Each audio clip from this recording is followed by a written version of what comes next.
your wife accusing a guy of sexual harassment, right?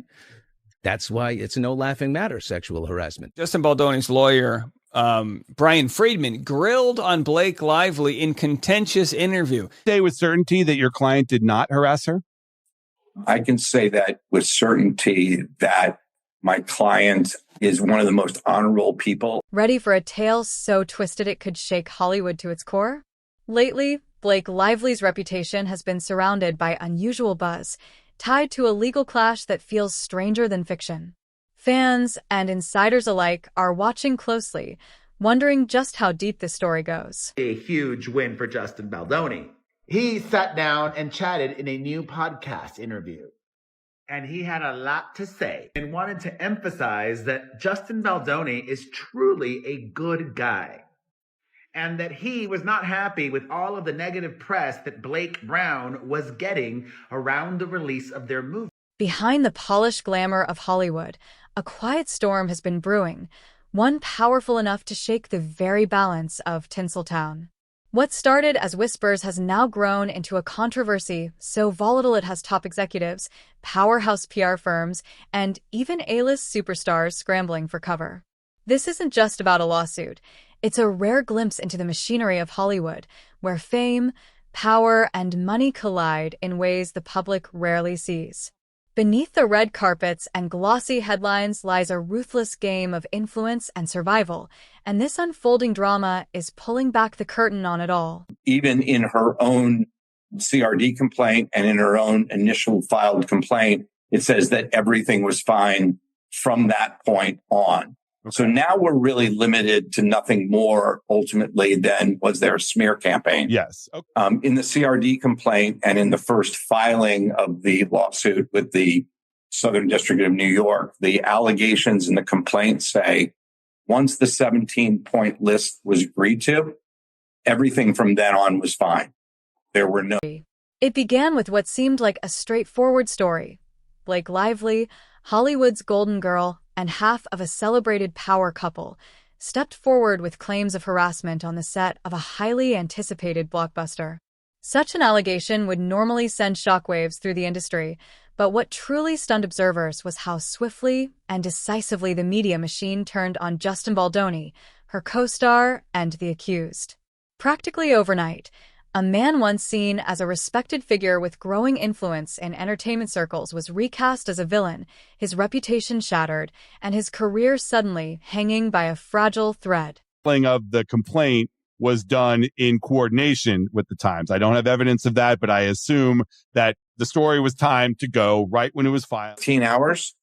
A lot of those are sleep hours. Okay. For those that sleep. A lot of those are on a holiday weekend on a Friday night. Yes. at 9 o'clock at night. For those that is, I will give you that. That is a shady move. If you're working on a story for months and you're giving somebody notice on a Friday night, that's a pretty shady.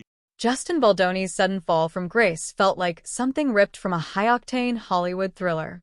One day, he was a respected rising figure. The next, he was branded a pariah.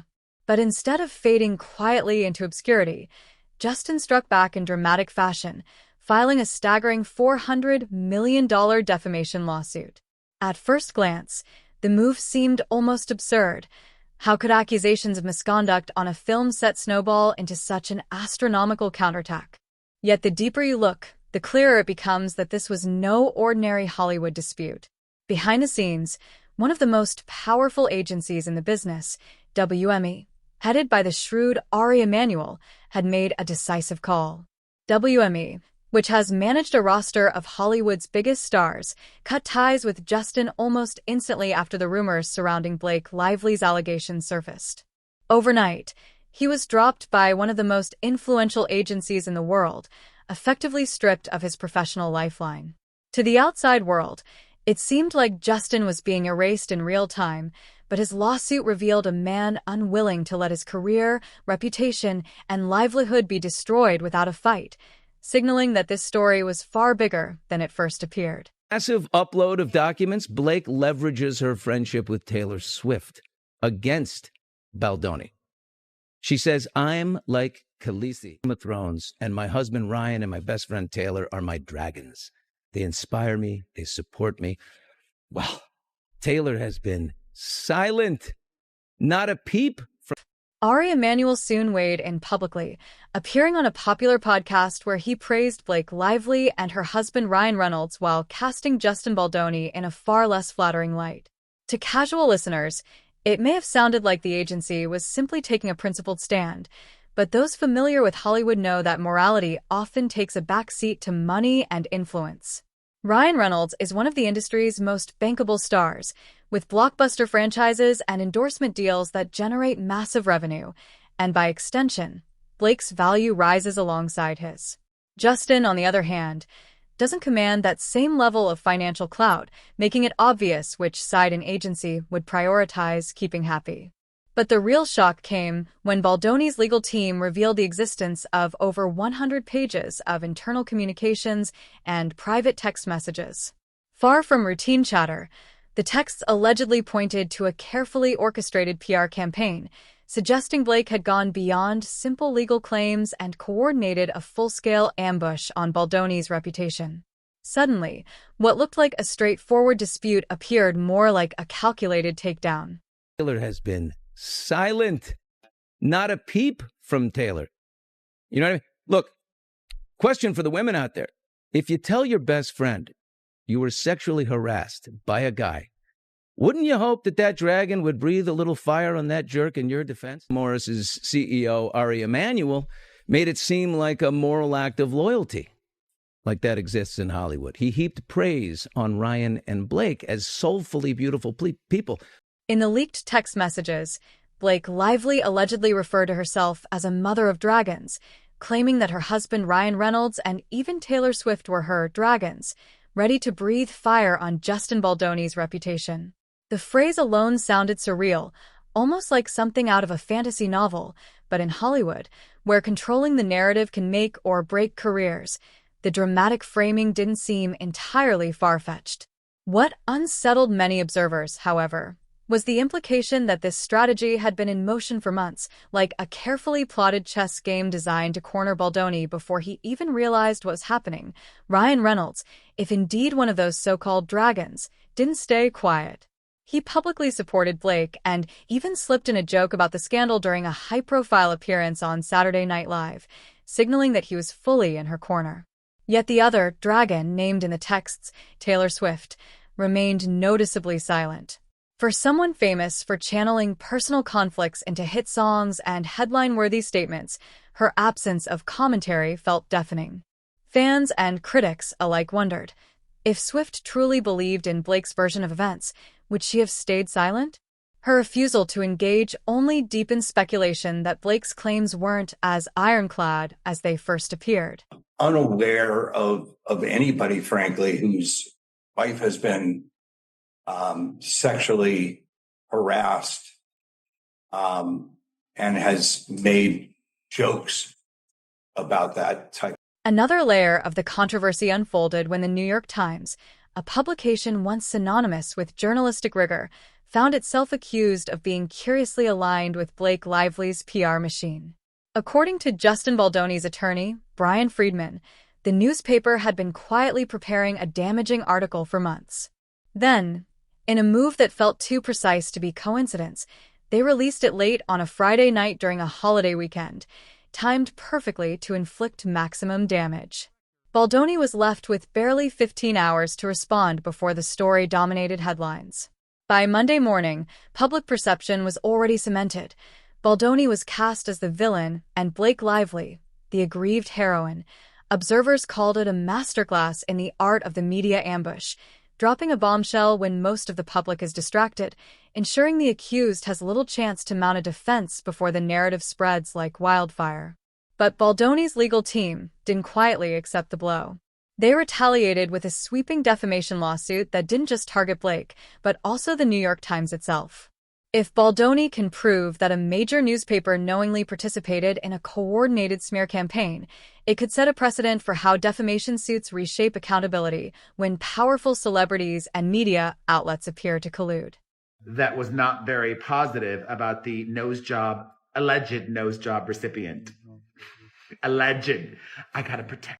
The stakes in this clash are monumental, Not only financially, but reputationally, because an institution like the New York Times, which has spent decades cultivating credibility, now faces the risk of a lawsuit that could expose willful malice or coordinated deceit. A blow that would reverberate far beyond Hollywood gossip and potentially redefine the media's role in reporting controversies involving celebrities.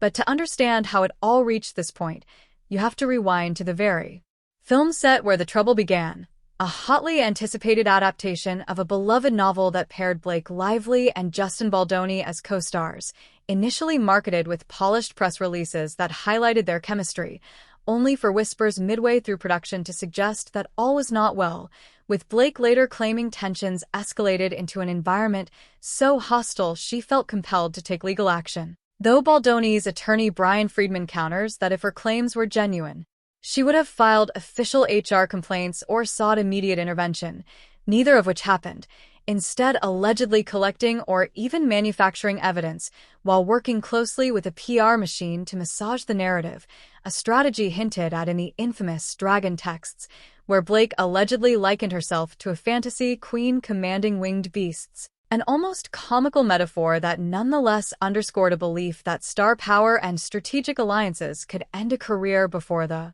accused had a chance to defend themselves. Friedman further argues that some of Blake's so-called evidence relied on vague, unnamed accusers whose stories were so flimsy that no major outlet dared publish them, and yet the New York Times ultimately ran a bombshell piece that painted Baldoni as guilty, something he claims happened because Times reporters had essentially locked arms with Blake's team to craft a narrative guaranteed to maximize intrigue, outrage, and readership, a theory strengthened by the timing of the publication, which dropped late on a holiday weekend to minimize Baldoni's ability to respond, thereby locking in public perception before he could react, all while behind the scenes another force was shaping outcomes.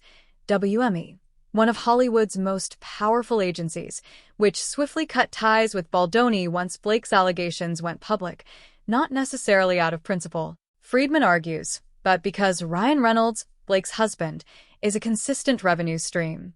They couldn't risk losing, not only as a blockbuster star but as a wildly successful entrepreneur with brands like Aviation Gin and Mint Mobile, partnerships that make him invaluable to agencies, studios, and corporate backers. So for WME to stand by Baldoni would have been akin to gambling on an uncertain player over a guaranteed cash cow, and Ari Emanuel, the agency's chief strategist, made his position clear on a popular podcast, praising Blake and Ryan while hedging on Justin with remarks that, if the allegations are true, then Baldoni is a terrible person, a carefully phrased statement that left the door open to doubt while still inflicting maximum reputational harm.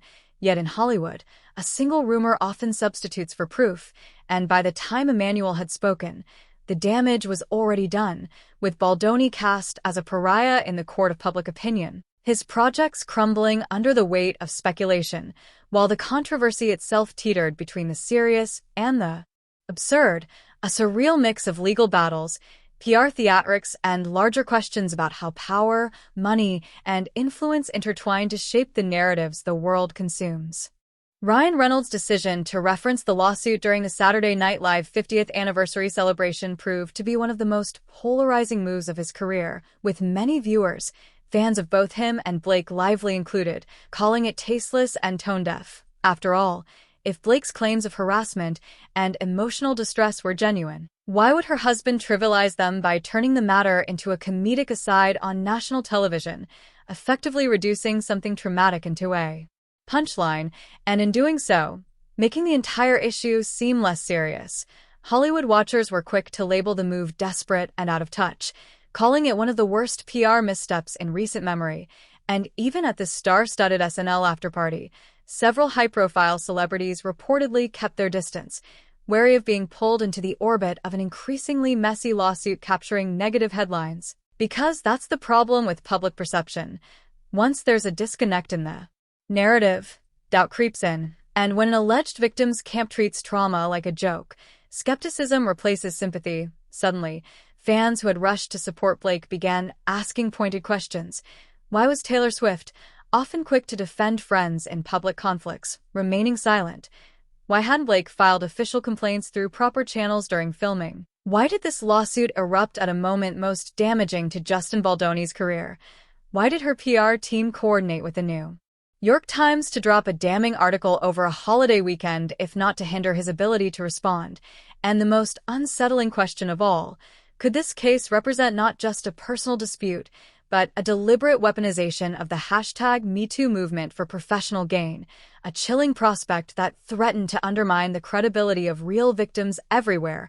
Baldoni's attorney, Brian Friedman, seized on this unease, steadily dismantling elements of Blake's narrative while dropping revelation after revelation, including claims that text messages between Blake's legal team and media contacts showed they had been sitting on damaging material for months, waiting for the precise moment to release it for maximum destruction, with the goal of ensuring Baldoni's name trended worldwide in the worst possible context so studios, producers, and advertisers would cut ties with him immediately. A strategy that worked, at least initially, since Baldoni found doors slamming shut. From film projects evaporating to endorsement deals quietly vanishing, yet instead of retreating, Friedman launched a scorched-earth counteroffensive, a $400 million defamation lawsuit, a figure so enormous it seemed less about financial compensation than about staking a bold claim that Baldoni would settle for nothing less than total vindication. And his legal position made it clear that no payout would suffice unless it came with a public acknowledgement that the accusations were incomplete at best and malicious at worst, essentially forcing those involved to admit the narrative had been distorted. The stakes of such a suit went beyond one actor's career, sending a warning to Hollywood at large. Proceed with caution before jumping on unverified accusations, because the legal boomerang could prove catastrophic, but the risks cut both ways. For if Baldoni lost, it could embolden others to wield public opinion as a weapon, knowing that headlines can destroy faster than investigations ever can. And with Blake's team refusing to back down, they countered with aggressive tactics of their own, launching subpoenas demanding Baldoni's phone records spanning more than 2 years, a fishing expedition that could dredge up everything from personal messages to petty spats, hoping to uncover something, anything, that could damage his credibility or shift momentum. Friedman, however, was equally relentless, filing demands for all communications between Blake, her PR team, and the New York Times, a move that, if approved, could expose the entire strategy of how media narratives are curated and weaponized, potentially laying bare a roadmap of celebrity influence, journalistic cooperation, and PR spin at its most calculated, a revelation that could rattle not just this case, but Hollywood's entire ecosystem of image-making. The unsettling truth is that in entertainment, accusations often serve as convictions in the court of public opinion, with studios and agencies rushing to sever ties to protect their bottom line, regardless of due process. Yet Baldoni's fight forces a confrontation with critical questions. Should agencies side with whoever generates the most revenue, even if the evidence is murky? Do newspapers have a responsibility to provide accused parties with a fair chance to respond before publication? And can the public truly trust stories that may be partially engineered behind closed doors by PR juggernauts? For audiences, this saga has shifted from initial outrage to skeptical curiosity as inconsistencies pile up. Why certain allegations never appeared in formal complaints, why Taylor Swift is conspicuously silent despite being named one of Blake's dragons, why Reynolds thought humor was an appropriate response to trauma, and why timing seemed so perfectly orchestrated against Baldoni. All these missteps have created an opening for Baldoni to reshape his own story, portraying himself not as a perpetrator, but as the victim of a carefully plotted takedown, orchestrated not only by his co-star but also by one of Hollywood's most powerful agencies and a major news outlet eager for a sensational headline. Though some industry insiders caution that both sides may be bending the truth, with the full picture still out of reach. Still, patience is scarce in the court of public opinion, and Blake now faces a career-defining crossroads. Because if more evidence emerges portraying her as the mastermind of a malicious campaign, studios could hesitate to cast her, fearing the baggage of association, and in an industry where reputation is currency, even Ryan Reynolds' unwavering support may not offset the fallout if she's accused of manipulating the #MeToo movement for personal advantage.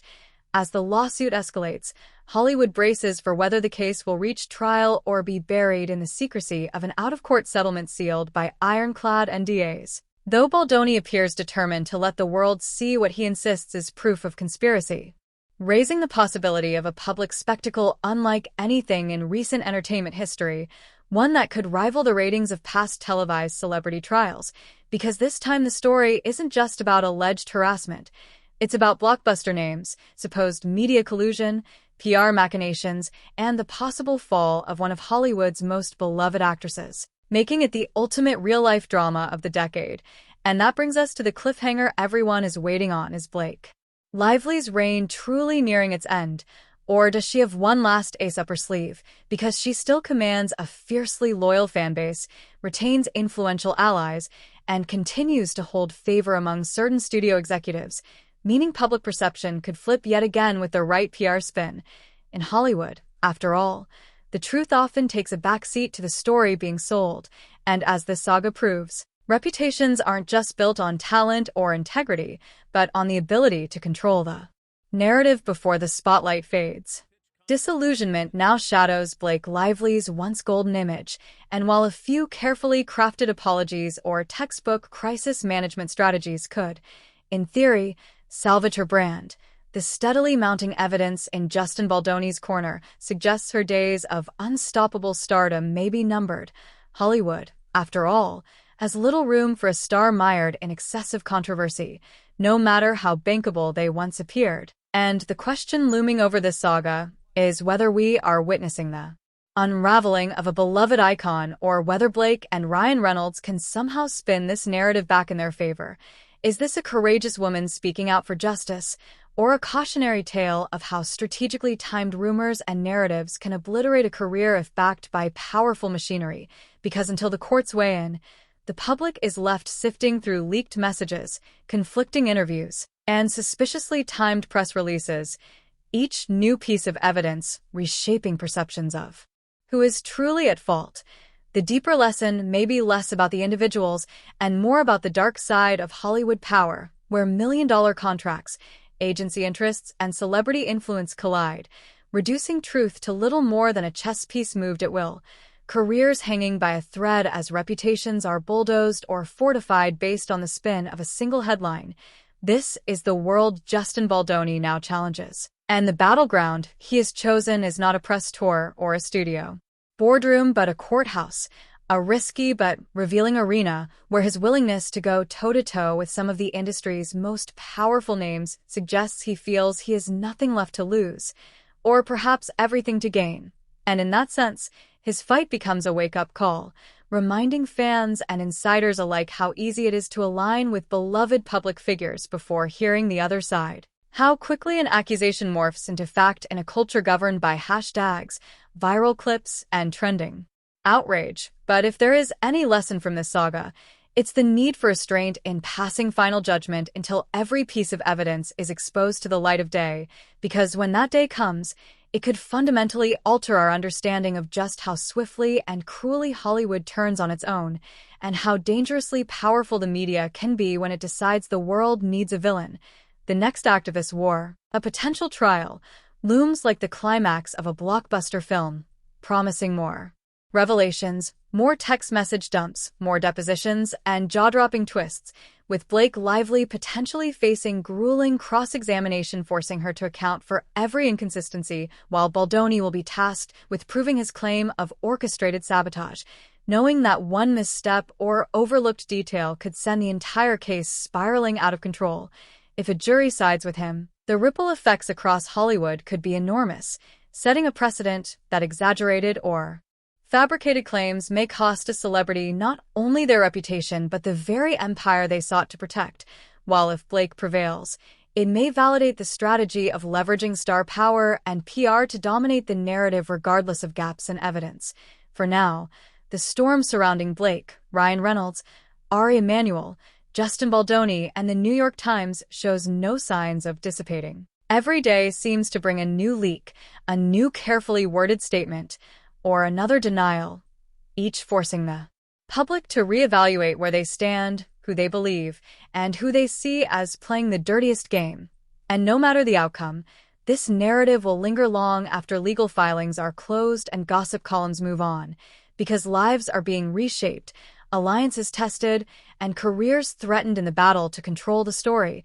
And in Hollywood, controlling the story is everything. So the real question is whether Baldoni has a legitimate shot at proving his defamation case, or whether the star power of Blake and Ryan will overshadow the facts in the minds of both the media and any potential jury.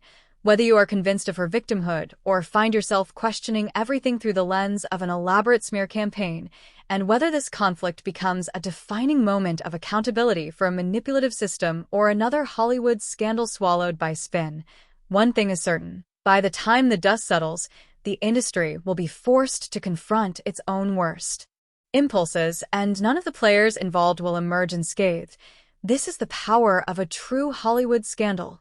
Larger than life, deeply unpredictable, and disturbingly revealing of how things really operate when the cameras aren't rolling, reminding us that beneath the red carpet glamour lies a world where perception is everything and truth is often the first casualty.